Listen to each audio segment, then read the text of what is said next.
Blank check with Griffin and David. Blank check with Griffin and David. Don't know what to say or to expect. All you need to know is that the name of the show is Blank Check. Hello, everybody. My name's Griffin Newman. David Sims. And this is Blank Check with Griffin and David, bonus edition. This is usually a podcast about filmographies, and it still is today. Directors who have massive success early on in their career, given a series of blank checks, make whatever crazy passion projects they want. And sometimes those checks clear, and sometimes they bounce, baby. Sure. Now, in the past, we used to do bonus episodes. They kind of fell by the wayside for a bunch of different reasons. A couple directors who didn't have good Yeah, it was options, more directors didn't have a thing. also scheduling stuff. Sure. But we're trying this out now where it's not a full-length episode. We do it as a bonus release the same week. We're testing this out. I'd like to keep on getting to the bonus. It's nice to do some I like the bonuses. appendix work. Something like this that's an early non-feature thing, or sometimes it's something like the Animatrix that wasn't really made by the person or fully by the person. Right. Today we're going to talk about Family Dog, which was Brad Bird's segment from Amazing Stories. His episode. It's a whole episode. Which is kind of like 3 animated shorts in a weird way. It's 3 little movies. Right. So 3 little. With the ad breaks in between, he set it up as sort of It's 3. kind of like how those Cartoon Network shows used to be, like or like Rugrats would be Powerpuff like, Girls, where it would be like 2 episodes per episode, you know? Right, and then you have a little like interstitial, like a gag. Little thing. Right. Yeah. Amazing Stories, which was a very hyped up show. Here's Spielberg doing an anthology show. It's like Twilight Zone, but full of wonder. Have you ever seen them? I've seen a handful of episodes. I kind of like the show. It was inconsistent. It was very expensive. It didn't live up to the hype. I think it was sort of seen as a folly. But there's good shit on it. And I will say the opening of the show is the most pretentious fucking thing I've ever seen. Oh my God. Where it starts with it's like all the great original stories. storytellers, Right. the caveman by the fire. And then it ends with that caveman now on a TV screen. And there's like the CGI and there's like hieroglyphics. Yeah, that can go fuck itself. There was one I used to watch a lot for some bizarre reason. Maybe I had it on tape. Mm-hmm. That was like, it was kind of basically like a Little Shop of Horrors ripoff with like a plant. Oh, weird. I'm going to try and see. Plant. Yes. The 21-inch Sun. A sitcom writer writes a script thanks to a spider plant that absorbs TV rays. What a weird. I used to watch that. Who was in it? Who directed it? They had a lot of good people behind the scenes on that show. No, they did. When you go through it, it's all these names that you recognize. It was directed by Nick Castle. Okay, who was who did The Last Starfighter. Co-wrote Escape from New York, played Michael Myers. He was a carpenter guy. Mm-hmm. Read Robert Townsend. Right. Robert Townsend, the Meteor Man himself. Yeah. Okay. I used to love that one. I don't know why. There were a lot of people who got their first jobs on Amazing Stories as well. I mean, like Brad Bird. Mm-hmm. But then there's also weird reclamation projects like Toby Hooper did. Right. Danny DeVito directed an episode. Yeah. Was that before he had made a feature yet? Or was he already? 86. I'm trying to remember when he made. I think War of the Roses had come out by that point, maybe. No, maybe that was later. Throw Mama from the Train is 87. That's a second film. So War of the Roses. The Ratings Game, his TV movie, is his first. Right. So War of the Roses is 89. Let's do DeVito. Hoffa. Throw Mama was before. I'm here to tell you that Throw Mama from the Train is 1987. Wow. War of the Roses is 1989. I'd like to do DeVito. Duplex. Matilda Fox. That must the children's films. Fuck. I'm just testing you now. At this point, you must know I'm testing you. It's all you do. Yeah. Also, Death of Smooshy rules. And by rules, I mean fucks. So. Yeah. Brad Bird, who... a thing I find very interesting about Family Dog. Yeah. Which really just felt like Cartoon Network shit to me. Like pre-cartoon. You know what I mean? Cartoon the Network. Design. Yeah. The sort of... Well, I was talking about it with Ben, but yeah. All right, say your thing. I was a Tim Burton fanatic as a child. Yeah. He was sort of like the first director I got really obsessed with through the idea of, there's a director. There's like a person who makes all this stuff. He's a real starter kit director in that way because it's like all his movies are about the same thing. They all look the same way. Right. You know? I was such a completist that like Family Dog, the series, is one of only, I think, 2 things he has a producer credit on that he didn't direct before the year 2000. The other being Cabin Boy, Sure. which he was also supposed to direct. Weird. So I saw both of those things early on because I was like, I've ran out of Tim Burton movies. Give me other things. We're never going to talk about him, though. No, which is why I'm talking about him now. Exactly. Tim Burton designed Family Dog. Conflicting reports as to whether he initially developed it as his idea. The dog looks like Frankenweenie. 100%. You know, right? He designed all the characters. Right. And what I had heard was that he pitched this to Amazing Stories because Brad Bird and Tim Burton were kind of in similar places in their career. Yeah. In like the early mid-'80s. They were these guys out of CalArts who had really distinct styles and reputations. These guys are weird. They're going to do something. And Brad Bird kept on floating around the ether, almost getting projects. And same thing with Tim Burton. Yep. Tim Burton's debut film was almost After Hours. Huh. I did not know that. Because Griffin Dunn liked Frankenweenie so much, he hired him. And then when Scorsese got interested in the project, Tim Burton was like, that's fine, I'll step away. Sure. But Tim Burton was like developing After Hours. He was a guy who was being passed around. Same thing with Brad Bird, right? What I had sort of heard, but then I couldn't find anything online to corroborate this, is that Burton pitched this, I'd love to do domestic, suburban, nuclear family from the perspective of the dog, which feels very much in line with his work, especially in this early period. Started developing it, then his feature career took off. And Brad Bird, who was a classmate of his at CalArts, had this reputation as probably the best pure animation director. The man knows drawing. Takes over it. He gets sole writing credit. I think he took just the germ of the idea, but all the designs are Burton. And Burton gets the animation designed by Tim Burton credit in the end of this thing. Yeah, he does get sole credit, though. And then when he creates the TV show, it is created by Brad Bird. Yeah. Right. Yeah. But Tim Burton gets an executive producer credit on the animated series as well. So I had seen the series, which is Tim Burton's getting his checks. Yeah. His Family Dog checks. That thing is everywhere. I had seen the series, which was like 4 years later. Yes, I can look it up. It was in the post-Simpsons wave of we need more primetime cartoons. Yeah, it was. It was in 1993, and this is 87. So 6 years later, it was on CBS, and it was a summer show. It aired June to July. So it was, I think because at that point they were dumping it, but it was like, you remember Capital Critters? No, I know what you're talking about. Yeah, like there was this wave of like, what are other? Yeah, let's rip off the Simpsons. Yeah, right. Totally. Put cartoons at. It's funny 8 that it was p.m. on CBS because I think Amazing Stories was NBC, but maybe Amazing Stories was like syndicated. It was something. also done by. No, that it was point. NBC. No, I know. I'm just done. Yeah. Whatever. What have you? I don't fucking know. Brad Bird refused to carry over to the cartoon. But he did create it. Like he gets a credit. I think that's a contractual. No, credit. possibly. Yeah. He had no involvement with the series, which I had seen, and at the time I was like, "We're the Tim Burton producers. This thing is fine." It was a big disaster. Took them a long time. They got an episode order of 13. They only ever produced 10. Yeah. They ended up rewriting and reanimating a bunch of the first 10 after they were done, and then loaded them off in the summer. Sure. Fuck that show. What have you.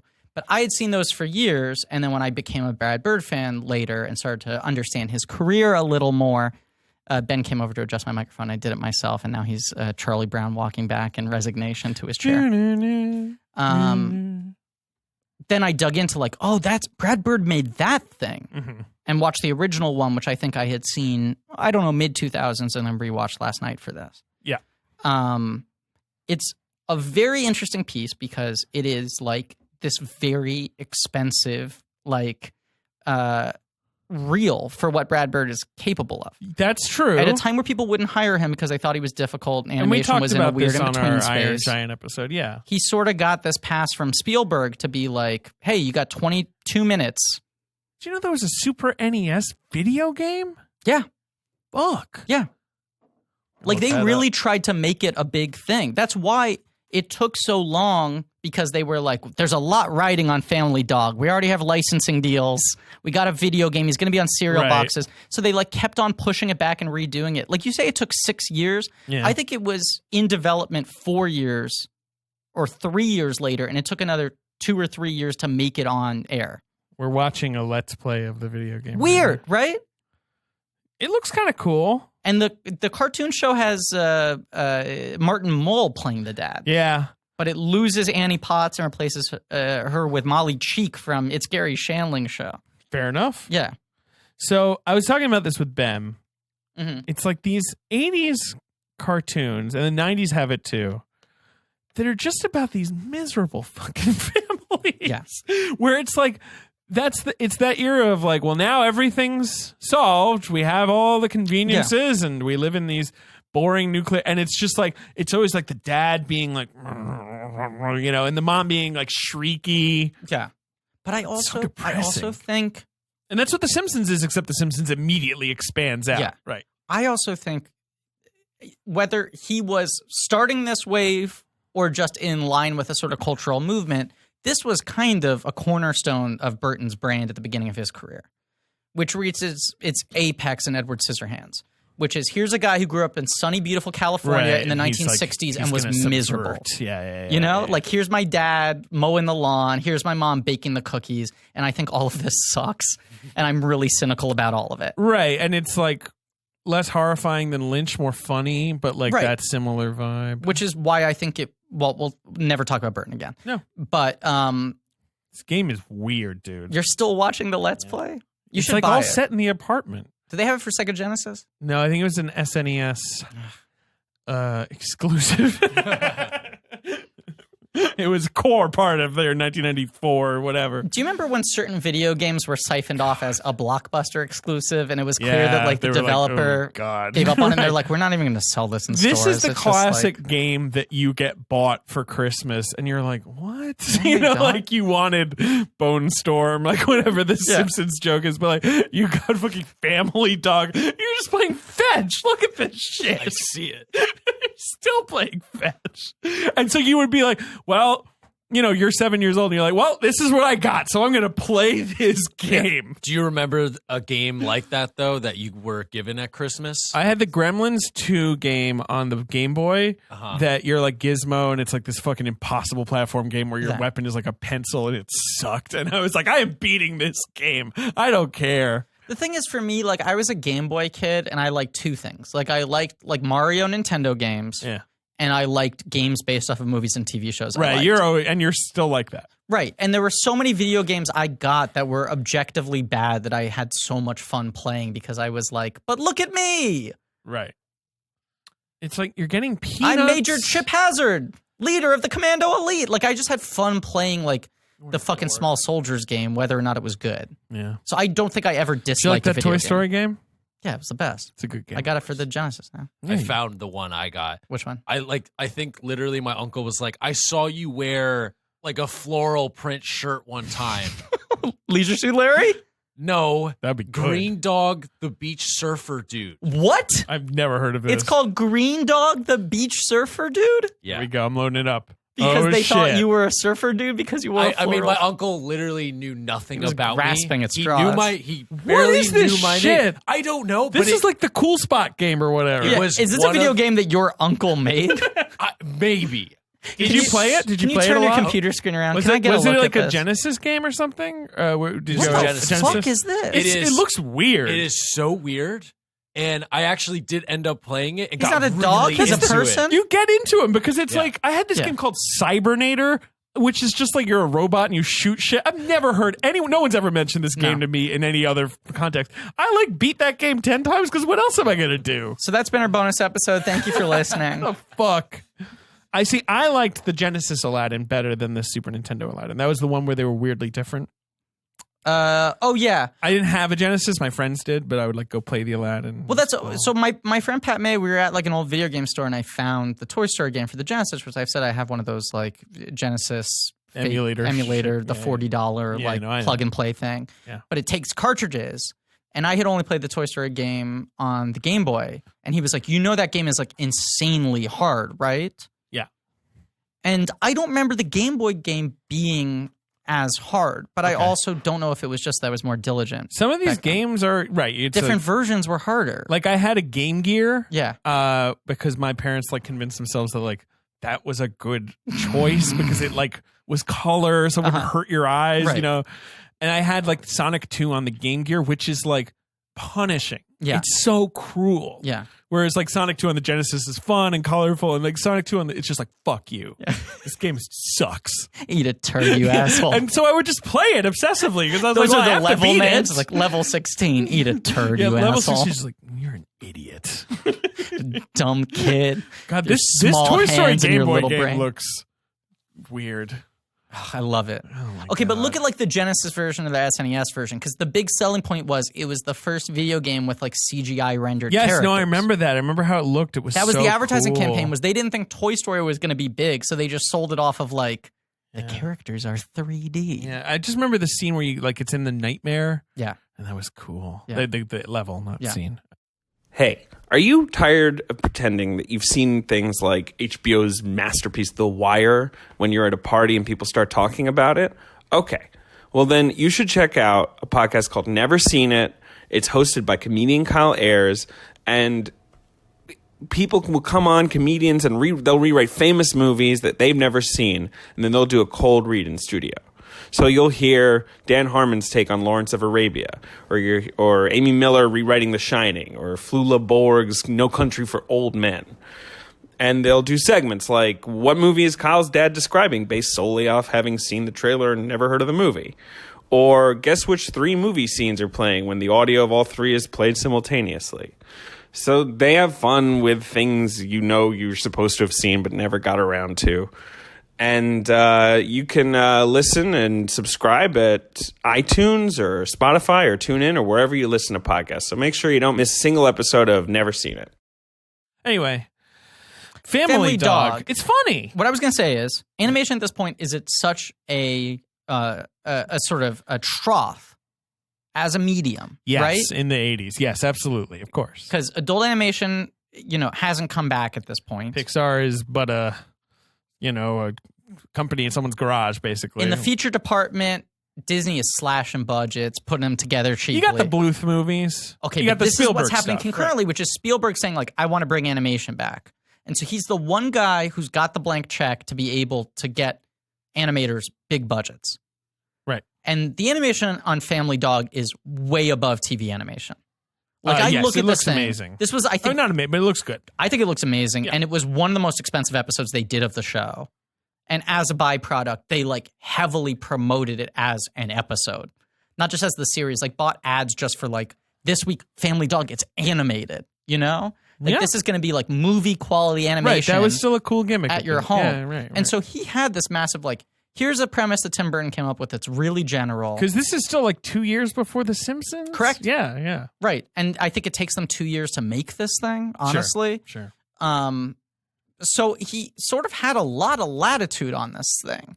Yeah. And this is a fascinating artifact because it's kind of like, here's Brad Bird with the top resources of 1987 animation, getting to show off what he can do as a director with no real ideology behind it. Like all the murky Brad Bird stuff that we've been digging into of like, is he kind of fucked? What's up with you, Brad? Right, what's going on here? Like, this is just like, I want to show everyone that I'm a really fucking good animation director. I mean, I agree with you by and large, but the movie is kind of funny. I mean, the show is like funny and cynical. It's and very like cynical. very fun. Like, I guess there's that Burton-y thing. Like, I love the turn of him just joining the bank robbers. I mean, think that's funny. great. Yeah. But that also just feels like... No, it's just like Bugs Bunny shit. Like, it's like... exactly. Great. It's Yeah, Termite just Terrace. fun. It's like, Right, what's yeah. the funniest situations we can put these characters into?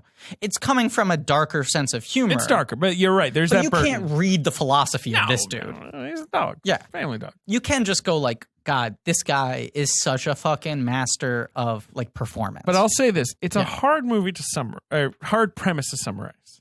yes. Like if someone's like, "Oh, what's Family Dog about?" It's like it's kind of about how the dog gets real, like is really the sort of treated like shit by its family, and you're like, that's not like a thing. well, It's not like everyone's like, "You're right, the dog is always treated like shit." Like, no, it isn't. Usually, the dog is well liked. there are three It's your acts. dog. There's 3 acts to this thing, right? Where the ad breaks would have gone, separate them. Yeah. And they're each kind of their own thing. So the first one is, here's just like a normal day, uneventful, from the POV of the dog and how everyone relates to the dog.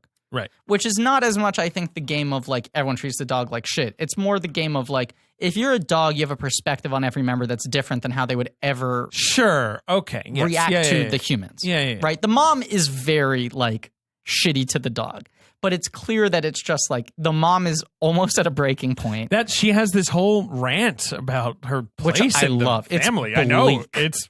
That's what I'm saying. This is a She refers to herself as a line cook. Yeah. And like when she gives him the food and it comes out in like a can shape, which is, gross. I think, the single best piece of like animation direction in this thing. Yeah. Is the one continuous shot where she takes out the can and the like gross like cylinder of meat is very slowly dripping out of the can as like one solid like chunk, and you just watch the dog's expression change from like the pure like ecstatic optimism at like so excited about his food to just getting more and more disappointed at what the thing is. By the time it lands in the bowl, he's like disgusted by it, doesn't even want to eat it. Right. It's really good character animation. Yeah. But that's like the mom's relationship. The boy is kind of like a little Ben. Right. He's like a little terror. Right? He He- sucks. He's like a No, Bart yeah, he's got like a Simpson-y, little like, sly grin. You're right. But I would never hurt an animal. I know that. Okay, because that's some serial killer shit. Right. But that's this relationship, right? Yeah. Is the dog being kind of terrified of this boy who looks a little satanic. Yeah. The girl, the daughter, just wants to play with the dog like a doll. That feels very classic. You know, Yes. that is a dog's predicament. Right. You know, the girl or boy, whatever, wants to dress up the dog or whatever. Right. And the dad, he just like cannot engage Yes. until the fart. The fart thing is a little fucked up. Yeah. That was another where I'm just like, this is a little fucked up. Yeah. I don't know. Did that bother you? Didn't bother me. Or did that? I was just like, this is mean. It's kind of gross. Right. It's weird. But it ends with them blaming everything on the dog when the dog pisses on the rug, which is sort of like this boiling point moment where they're all fighting with each other so much. So right, I get the that. dog becomes the scapegoat. It's like why? Right. Yeah. So that's the I first. love how the idea. dog Yeah. emotes too. It's so expressive. Yeah, and the it's dog such is great. like classical animation stuff where it's like this is the whole reason they've made 17 Ice Age movies is because they just cracked something with that fucking Scrat character where it's like he's got big eyes and he wants to get the nut. And it's like so simple and so expressive that people just like that fucking Roadrunner Wile E. Coyote game that they play there, right? And this dog is just like, it's great that like it's all low level. It's like all on the floor. You're seeing everyone from these like low angles, or you're just seeing their feet or whatever. And he's just kind of this sad sack who like can't get a break. You know, there's something like so working man about this dog. Yeah. He's just like trying Which to is, do his like, best. That's like half of animated animal characters. Yeah. Like half of them are Little stinkers. Yeah. And then half of them are like, I just want to fucking do this thing. Right. Half of And them they're are Griffins waylaid and half by- of them are Davids. I'm the bad one in that. Yes, you're right. Yes. You're Tom and I'm Jerry. Yep. I'm a little stinker and you're trying to eat me. Okay. Bow style. Yep. Yeah. Bow bow. Shade or So sun. then like the dog is on the lawn. What if the movie just ends with it being like, I ate my son, Yeah. and that's it? It's just the end of the movie. It's just like dun dun dun dun dun dun dun, dun, you know, the credits rolling. You know what's My the thing? dumpling boy. You know what's the thing I can't believe we didn't talk about in the Incredibles episode that we just recorded? Sure. That they changed the logos.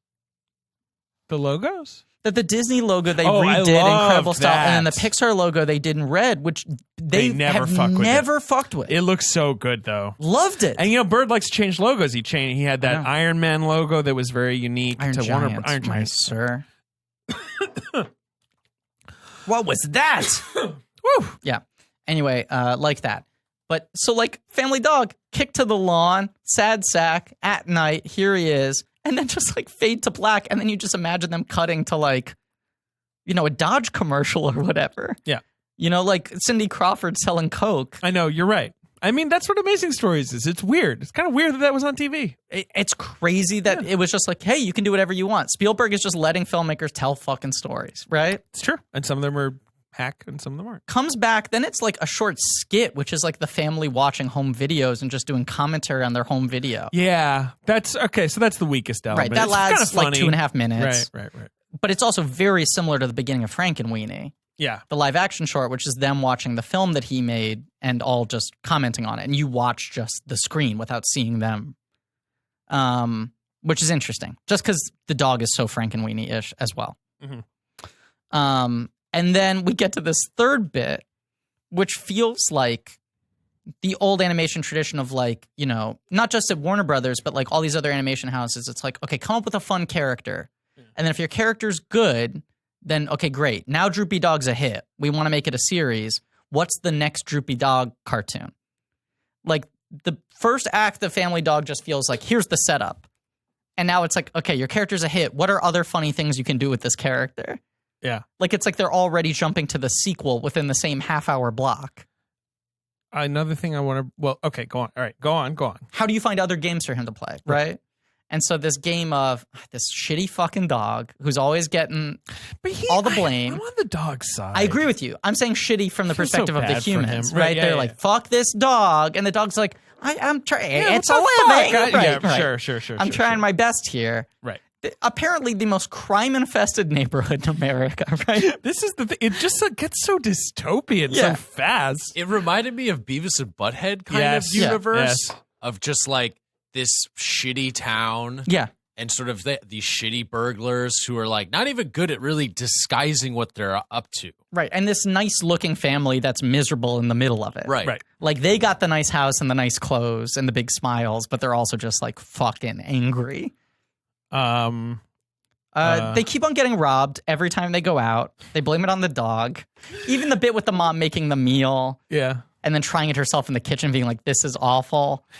It is weird that in the home videos, just to, like, there's the thing where the dog ate the Christmas dinner. Yeah. And they had to get pizza. Right. And the mom is justifiably like, pizza for Christmas dinner. And the dad's like, it was a good pizza. You don't like that because they didn't eat the food. I didn't think they didn't eat the food. I also think it's shitty of the dog. He really sinks into that ham or whatever. Well, they should have been watching And them. then the dad should be like, yeah, no, that sucked. He's like, pizza was... Who wants pizza? Anyway, whatever. Back to your thing. My dream.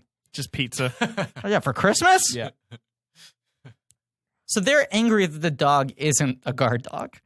Yes. Which- Even though he is a cute dog. Why would you expect But him? it's kind of funny to me because it's like that argument people would always make about dogs where it's like, it also keeps you safe if Sure. burglars try to break in. And it's like, you never hear stories about that No, happening. they're domestic dogs. It's Yeah. like they bought like the fucking line from the dog commercial. Right. And now they're angry the thing isn't doing the thing that it was never supposed to do. Yeah. Well, the predator keeps the criminals out. But then it becomes this like very Burton-y, like they have to bring the dog to like a conversion therapy Right. place. There's like 4 twists in 4 minutes, and the conversion place is very Burton-y. Those characters. Yeah. Now, the woman Sounds like must Edna be Mode. Edna Mode. It Because must be Brad Bird. Bird gets a voice credit. I was just looking It has this up. to be. It has to be. Yeah. Right. Because he gets a voice credit, but then on IMDb it just credits him for playing the dog, like the whimpers. I think that has to be Bird. It sounds exactly like his Edna Mode voice, Right. basically. Yeah. So that's funny. They convert the dog into a killing machine. Right. But He then- becomes like Jason Bourne. Like Right, he's you have like to an MK snap. Ultra, like Right, sleeper exactly. agent. Yeah. And then Well, first the robbers come in, and I like already the bit they keep on playing of the robberies happening all over, and that one shot where they walk in through the front door, and it's just these silhouettes of all the furniture that's missing. Like Right, the house right. is like completely empty, Right, and the right. dog's just there, like. But yes, when the robbers come in, the dog bites the arm. right. But then there's a great like cartoon premise of they're just like, well, I guess we'll just leave. And he's just holding onto the arm. Right, he just stays on the arm for like a long time until they realize that they can train the dog to commit crimes Yeah. for them. They have like a weird little criminal house that they live in. Yeah, and then there's that scene at the bar that's like something out of like a Dick Tracy like comic where it's just like this rogues gallery of all these like disgusting looking animated creatures. So I'm assuming the TV show is less fucked up than this. Like the TV show is more just like a family sitcom. Haven't seen it since I was 10, but that's Sure. what I remember being like. Is a family sitcom that's a little less from the perspective of the dog, Right. but it's like family shit that always somehow circles around the dog. The one episode I remember distinctly is the dog somehow getting roped into a dog show. Okay. Someone scouts him and is like, "That's a great looking dog." Good premise. And he goes to the dog show and he's not well behaved and he fucks everything up by accident. And at the end, they're like, well, you win the prize for being, he came in third place. And it's like, there were only 3, Dad. And it's like, it's still the third best, whatever. It's like the dog just kind of fucks things up. That was what the show was. Remember Fish Police? Yes. What was the other one? There was the one that Capital Class B. Critters. Kupso did that was like a south of the border. It might have actually been called South of the Border. It was like bugs in Mexico who lived under a sombrero. Do you remember that? Nope. Sounds weird. Yeah. Capital Critters was the big flame out. That was John Ritter as a mouse in the White House, right? Neil Patrick Harris. Oh. Mhm. Capital Critters. Yep. Okay. Oh my God. Rama's Storm. I'm trying to. Oh no, Santo Bagito. That's what I'm thinking of. Thank you very much. Santo Bagito. There it is. Yep. That was like if I was homesick and like, oh, great, I get to watch Cartoon Network during the day, and then it would be 2 episodes of Santo Bagito. And I was like, of course, they save the good shit for night and the morning. That's when you kids understood aren't what home. prime time was. Right. Yes. Yeah. Anyway, Family Dog. Family Dog. 4 stars. Yeah, it's like a good piece Good job, Brad. of animation. And you go, despite this thing being cynical, obviously Brad Bird's got a chip on his shoulder. This maybe comes from a point in time where Brad Bird feels less angry about needing to prove how brilliant he is, Yeah. which then becomes the dominant theme of his work. Yeah. At this point, he maybe still has some optimism of like, well, I'll just get jobs. People will pay me to do stuff because Sure. I'm good at what I do. Yep. Milkman. They say we want to do a series. He goes, I don't think this can sustain a series, Right. and steps away from it. Yeah, well, that's his damn integrity. Yeah. Gets him every time. But that's what everyone said at the time. Like, this guy's too difficult. It's how's he going to have a career? Yeah, now he has a career lecturing America from on high. What a wacky guy. He's so full of rage. I love him. So like, this is the real reason I want to do these bonus episodes. Because I feel like we used to have these sort of concluding Where we're thoughts. just sort of thinking about Brad. Yeah. Right. It's been fun talking Brad. It's been fun talking about him and listening to these episodes at a distance from when we've recorded them. Which is fun. Like, look, obviously this is a guy I like a lot, but he's super fucking messy to dig into. Yep. Right? And I feel like I've seen a lot more sort of reevaluation of his work in the, anticipation of Incredibles 2. People being like, is this stuff fucked up? Yeah. Yeah. Yeah. But it's like good fucked up. And I also think I also am just fascinated by an artist with a point of view, even if it's a point of view I don't agree that's with. my big thing, which I think is a cornerstone of this show. A lot of times people will suggest certain directors, and I'll be like, that person's made a lot of interesting movies. Sure. I don't really know who they are. Who are you thinking about? Let me get back to you on that one. Okay. Here's one. Someone started a thread in the Reddit about Kenneth Branagh. Sure. And I'm like, there are certain things I know he likes, like Branagh Shakespeare. Fun. Yeah, you like Shakespeare. Right? But there's not necessarily a strong point of view. No, Like, I think Branagh is more a guy who's like, I'll give that a shot. That seems fun. Like he Right. likes to work in different genres just kind of to fuck around. Like, right, because like he when likes 70 millimeter. Like he likes beautiful photography. when he started with the Shakespeare movies and he was so young, everyone was like, is this guy Orson Welles? And it's like, no, he's probably more like Richard Attenborough. Right. He's like a decent journeyman. Right.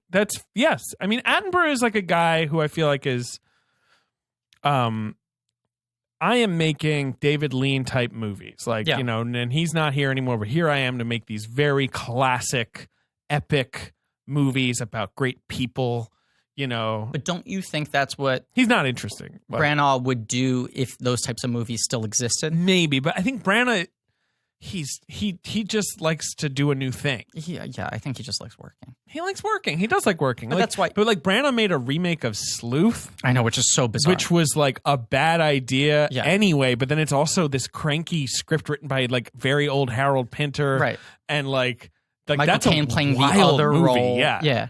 And it's really toxic and weird. And that was like sandwiched between 2 Shakespeare movies that were unreleasable. Like one, those are sort of interesting. All of his Shakespeare movies are interesting. yeah. And then his other stuff Did is he do a Magic Flute movie too? He did. Weird. I've never seen that. Me neither. But he did As You Like It. That's the one that I think got like That's the that was HBO released one? in Britain, but it was Okay. not in America. I'm trying to find his filmography. Yeah, interesting guy. Ben is pointing at David. Jack Ryan, Shadow confused. Recruit. Yeah. What do you mean? Oh, what we're gonna do it on a bonus episode? Grew up in Britain. Grew up in What? Britain. Grew up Britain. Kenneth Branagh. Ben is lifting his microphone all the way to the ceiling. 'Cause he cannot believe Making what an has just been Artemis said. Fowl movie, Oh, great. He's making Artemis Fowl? which my school friend is in from Britain, Nikesh. Congratulations. Really excited for him. Hey, actually, this is a great opportunity as a bonus episode. Mhm. Should we retire bits? 100%. I think we should. I think we should. Well, which bit do you want gone? I think that might have been maybe the last UK drop. We can't. That was and so. we can bring it back eventually. Ben, that was. It's not ceremonial enough. We were both so apathetic on that Yeah, when we were I going know. through the motion. It didn't register. You would need to really. The problem I have with the UK bit. That was like old married couple sex. Like we can't retire on that.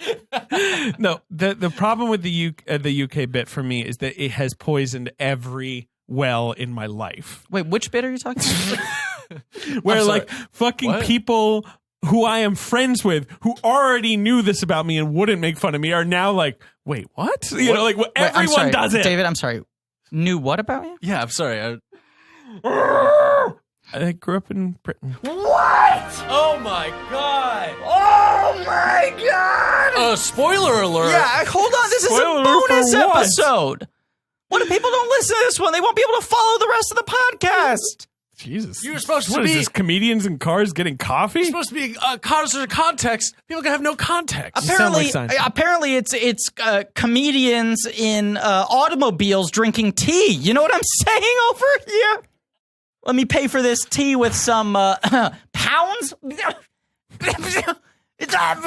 he's not wrong. What? How many meters do we have to drive to get to that? Like, I mean, God. Who do you even? How do you? Did we have to show up to the studio, get on the lift? I mean, on this economy, how do you even do that? Do you know what I'm saying? I mean, I can't even. who are the- Here, actually, I have a question for you Wizards? guys because I'm sick of it. What's the British like word, that like jars you the most?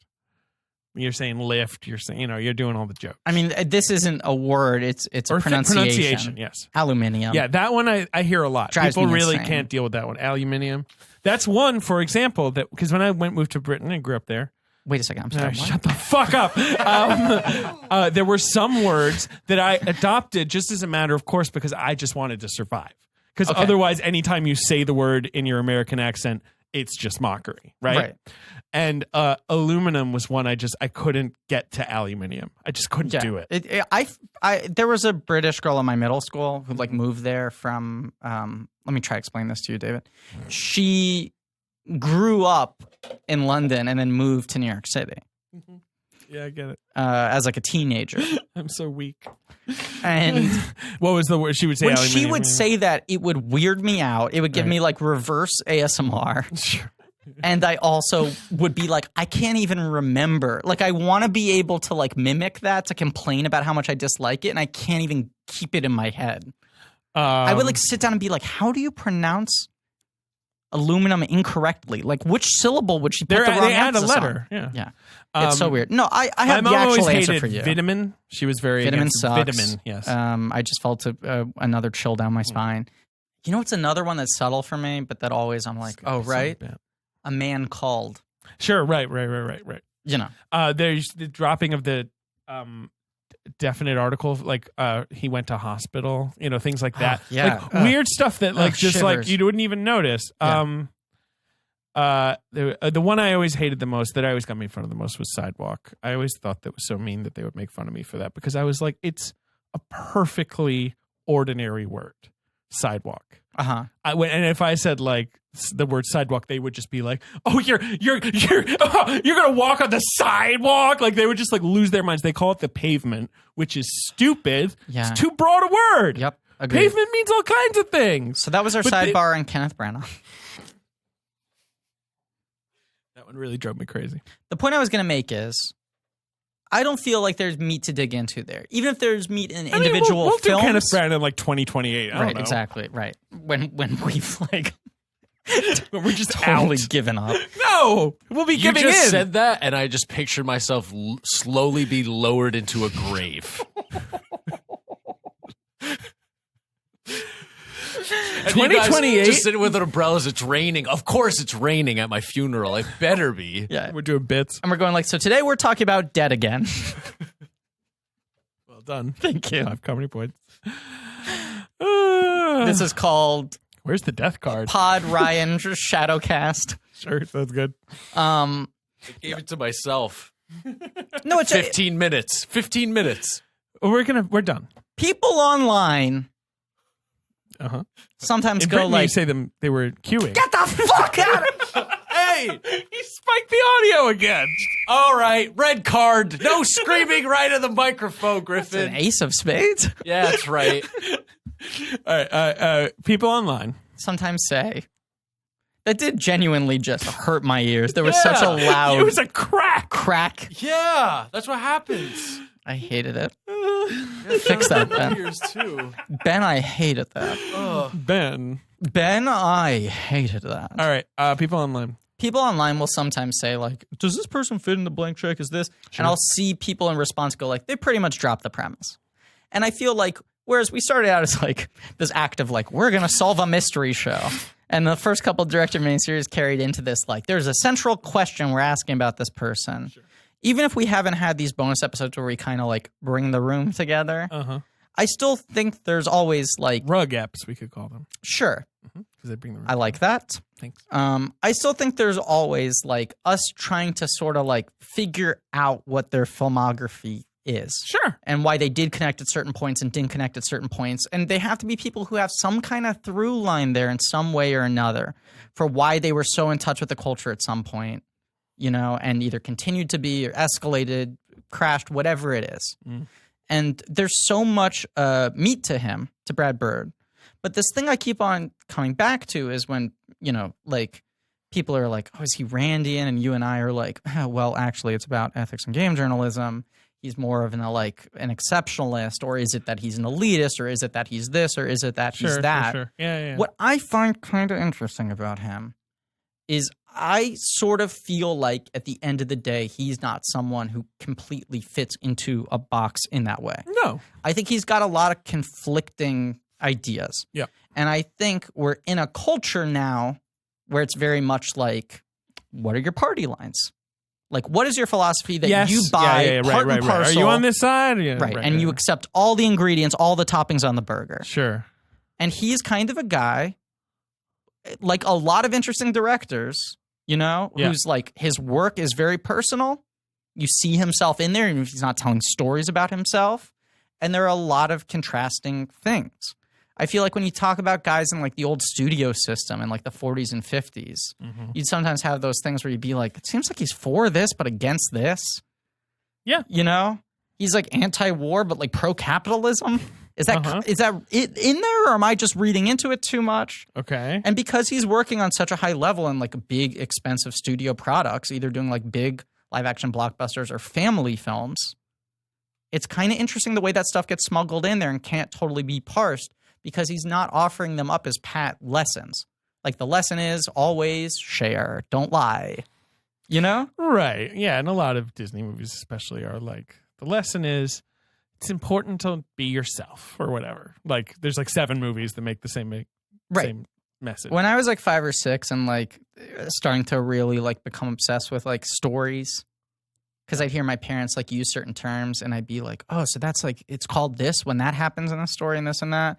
I got really into like the moral of the story thing and the idea, because children's entertainment like almost always has a moral, which I think the Incredibles movies have like a lot of ideas and lessons in them and things like that, you know? Right. But like they're pretty devoid of like a clear moral to carry through with you. Okay. But I have this very distinct memory as a child where I was watching all the Disney movies and would like parse the moral. And I was like, okay, so the moral is to always do this and never do this. Okay.